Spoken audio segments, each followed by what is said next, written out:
சில டிஷ்ஷெல்லாம் நம்ம கேள்விப்பட்டிருப்போம். ஆனால் ஒரு தரப்பு கூட நம்ம சாப்பிட்ருக்க மாட்டோம்.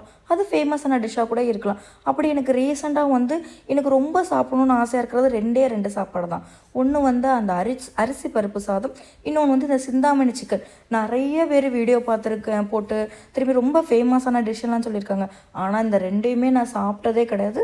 ஆனால் ரீசெண்டாக எனக்கு சாப்பிடணும்னு நல்லா ஆசையாக இருக்குது. கண்டிப்பாக அந்த 2 இதையும் நம்ம ட்ரை பண்ணி பார்க்கணும் அப்படின்னு சொல்லிட்டு.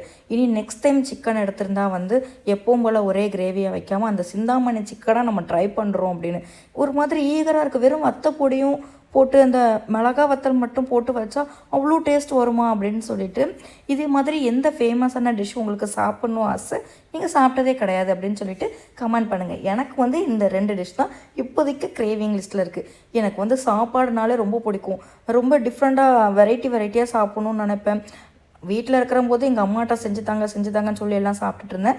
இங்கே வந்ததுக்கப்புறம் நானே சமைக்கிறதுனால ஒவ்வொன்றா புதுசாக ட்ரை பண்ணி சாப்பிட்ணும், நிறைய டிஷ்ஷெல்லாம் செய்யணும் அப்படின்னு சொல்லிட்டு ஒவ்வொரு வீடியோவாக பார்த்து வந்து எப்படி சமைக்கணும்னு பார்த்து நான் சமைப்பேன். அதில் வந்து எனக்கு இந்த 2 டிஷ் இனி நெக்ஸ்ட்டு கண்டிப்பாக ஏதாவது ஒரு நாள் கண்டிப்பாக செஞ்சு சாப்பிட்றணும். அரிசி பருப்பு சாதமும் சிந்தாமணி சிக்கனும். அப்புறம் இன்றைக்கி டின்னருக்கு ரொம்ப நாளுக்கு அப்புறம் தோசையும் கதம்ப சட்னியும் வச்சு சாப்பிட்டுட்டு அப்புறம் தூங்கியாச்சு. Okay, by. நெக்ஸ்ட் ஒரு வீடியோவில் பார்க்கலாம். வீடியோ பிடிச்சிருந்தா லைக் பண்ணிட்டு சேனல் அப்படியே சப்ஸ்கிரைப்